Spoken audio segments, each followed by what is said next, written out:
السلام علیکم ورحمۃ اللہ وبرکاتہ۔ ہم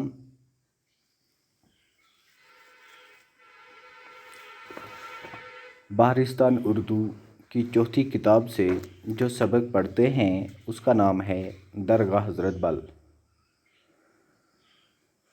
تو پیارے بچوں، درگاہ حضرت بل لال چوک سے 10 کلومیٹر دور مشہور جھیل ڈل کے مغربی کنارے پر واقع ہے۔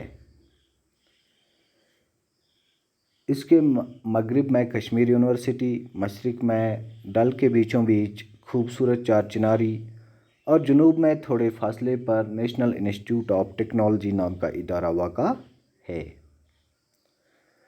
تو پیارے بچوں، حضرت بل کا پرانا نام صادق آباد تھا۔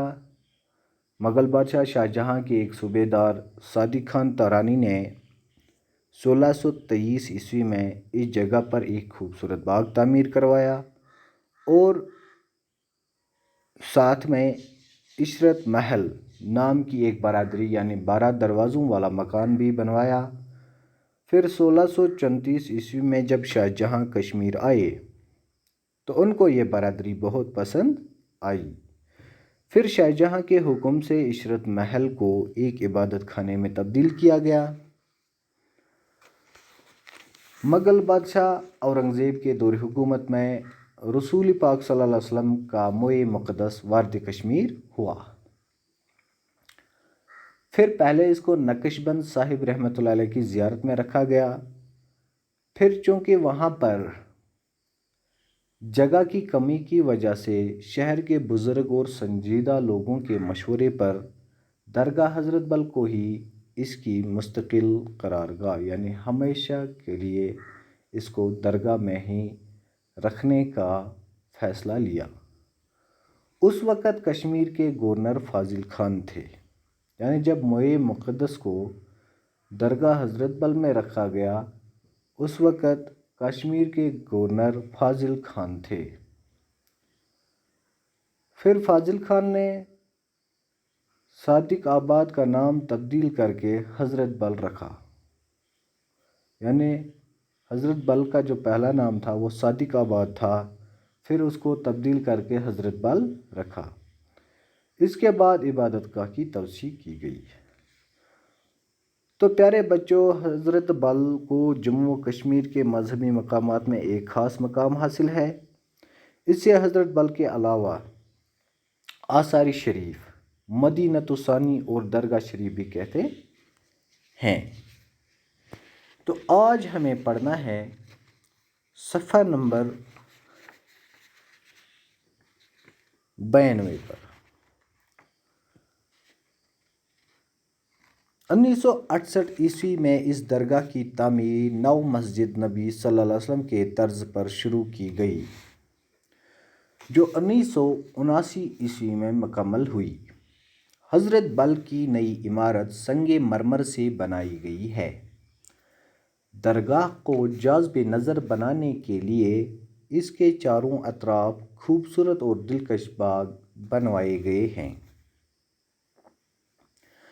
حضرت بل مذہبی سیاحتی مقام کے طور پر بھی دنیا بھر میں مشہور ہے۔ یہاں سال بھر زائرین اور سیاحوں کا آنا جانا لگا رہتا ہے۔ جمعہ کے دن کشمیر کے کونے کونے سے لوگ یہاں آ کر نماز ادا کرتے ہیں۔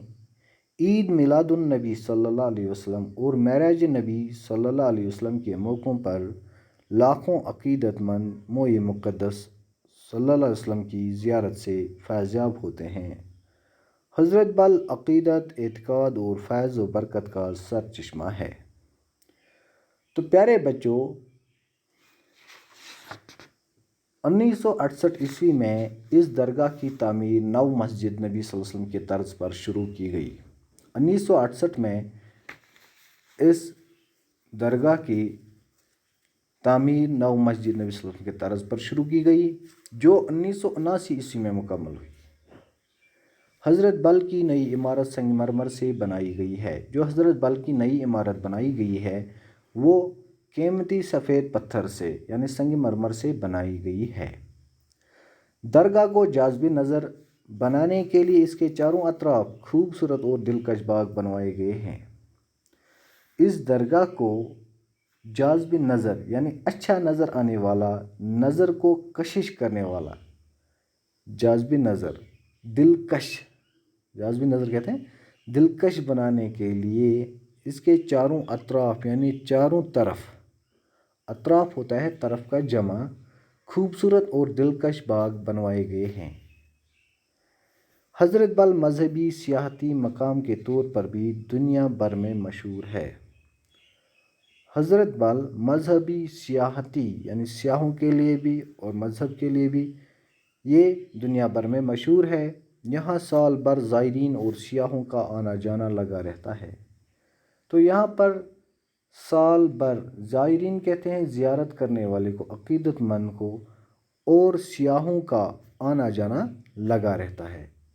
جمعہ کے دن کشمیر کے کونے کونے سے لوگ یہاں آ کر نماز ادا کرتے ہیں۔ تو جمعہ کے دن کشمیر کے مختلف کونوں سے لوگ آ کر یہاں پر نماز پڑھتے ہیں، یعنی درگاہ حضرت بل میں۔ عید میلاد النبی صلی اللہ علیہ وسلم اور معراج نبی صلی اللہ علیہ وسلم کے موقعوں پر لاکھوں عقیدت مند موئے مقدس صلی اللہ علیہ وسلم کی زیارت سے فیض یاب ہوتے ہیں۔ عید میلاد النبی صلی اللہ علیہ وسلم حضرت محمد صلی اللہ علیہ وسلم کی ولادت کا دن جو مسلمان مناتے ہیں، تو اس دن اور معراج نبی صلی اللہ علیہ وسلم، اور جس دن حضرت محمد صلی اللہ علیہ وسلم کو اللہ نے آسمانوں پر بلایا، اس دن بھی لاکھوں عقیدت مند لوگ آ کے یہاں پر موئے مقدس کی زیارت سے فیض یاب ہوتے ہیں۔ حضرت بل عقیدت، اعتقاد اور فیض و برکت کا سر چشمہ ہے۔ تو پیارے بچوں، آج ہم نے حضرت بل، درگاہ حضرت بل سبق پڑھا، اور کل انشاءاللہ ہم اس کے جو کتابی سوالات ہوں گے وہ کریں گے۔ تو میں امید کرتا ہوں آپ محنت کریں گے، پڑھتے رہیں گے اس کو بار بار، تاکہ آپ کو یاد رہے کہ درگاہ حضرت بل کیسے وجود میں آیا، یہ کہاں پر ہے، اس کے مشرق میں کیا ہے، مغرب میں کیا ہے، اور یہ لال چوک سے کتنا دور ہے۔ تو موئے مقدس کب وارد کشمیر ہوا، اس وقت کس مغل بادشاہ کی دور حکومت تھی۔ تو پیارے بچوں، یہ سب یاد رکھنے کی چیزیں ہیں۔ وسلام۔